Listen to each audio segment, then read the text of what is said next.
My name's Sean, God Squad's International President, and welcome to hear the next Bible reflection from various God Squad members around the world. Currently we're looking at the I am sayings of Jesus in John's Gospel. And this week Nige, our European President, joins us and he's talking about Jesus' statement, I am the resurrection and the life, from John's Gospel chapter 11 verses 17 to 45. And Nige reflects on his travels, Jesus' raising of Lazarus, and the hope and the confidence that brings. Well, welcome to our reflection today. I'm Nigel, I'm the European President of God Squad, and today the reflection's coming from within my garden. I'm in the back garden and the church is across the way, and I'm so fortunate to have been allowed to live in this lovely house and this environment. So God's really blessed me. And God's blessed me in more ways than one. And I've been on lots of travels, and I've been in some real perilous situations. We've been on a train in Chicago, and catching a tram there, and been in real danger for our lives, as it looked like we were going to be mugged and stuff. We've been trapped in floods where the water's come over the engine, going up to Rome. We've been stuck on ice where vehicles have been coming towards us, and the brakes have failed on the Swiss Alps, and all sorts of things like that as I go on my travels across Europe and America. But I've always got that sense that God's there protecting me. But what I do know is, even if the worst come to the worst, I know that Jesus is the resurrection and the life, and that's what he says. He says, I am the resurrection and the life. And again, we've looked at this, but when he says I am, is using this terminology which defines him as God. Only God says these things, and the people who were listening understood this. So he's saying, I am God, and I am also the resurrection and the life. Well, the passage that we're going to look at is from John 11:17 to 44, and it's where Lazarus dies, and Jesus says, I am the resurrection and the life, and resurrected Lazarus.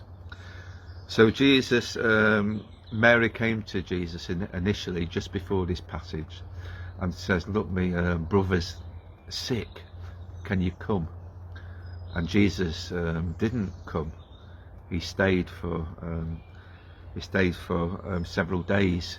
He stayed away, and eventually Lazarus died. But Jesus has said to Mary, this won't end in death. You know, Lazarus is sick, but he says it won't end in death, and this is for God's glory. And Jesus deliberately stayed away. He stayed 2 more days, and Lazarus died. But Jesus had said this won't end in death. So what was happening here? Well, it's difficult to understand, and sometimes we can't see what God's plans are when things seem hopeless. Sometimes we can't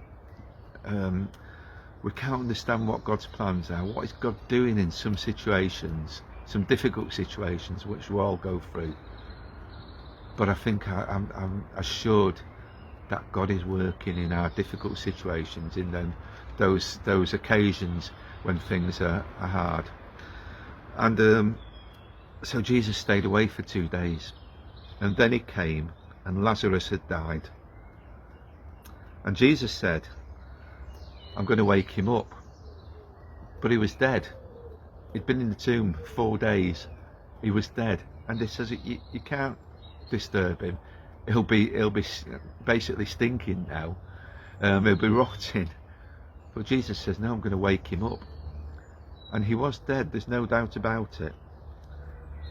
But Jesus then said, I am the resurrection and the life. The one who believes in me will live even though he dies. And that was the crux of it. Jesus was basically saying, look, I'm human, but I'm also divine. I'm also God. And God can raise the dead. and that's we've got to believe that.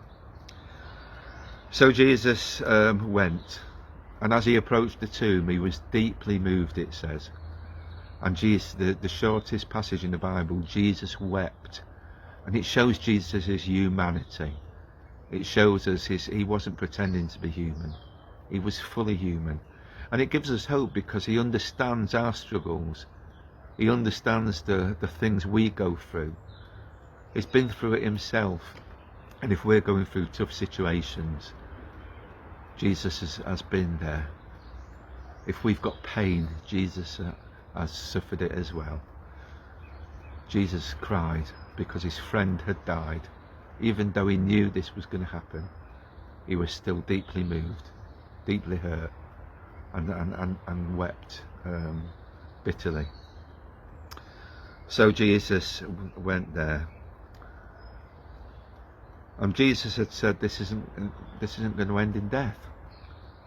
And that was the truth, because Jesus went to the tomb, and Jesus calls Lazarus forth, and Lazarus came out. They moved the stone away, they unwrapped him all grave clothes, and Lazarus was alive.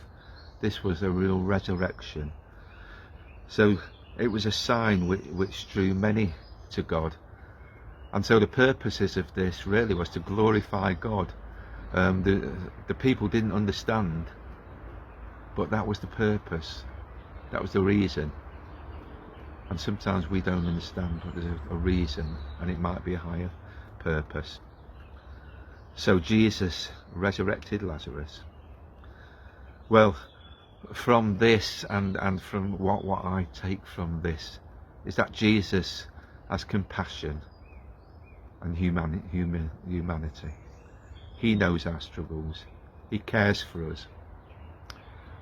But Jesus also has the power and authority of God.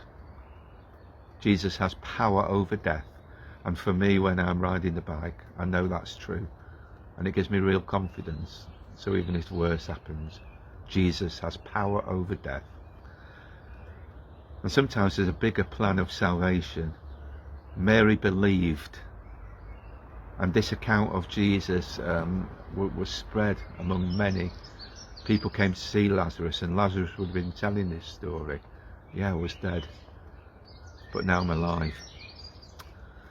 So he's the God of resurrection. He's the God of life. Jesus is the hope for eternity, and is the hope for us if we put our trust in him. And for me, that's my story, and I think it gives us confidence.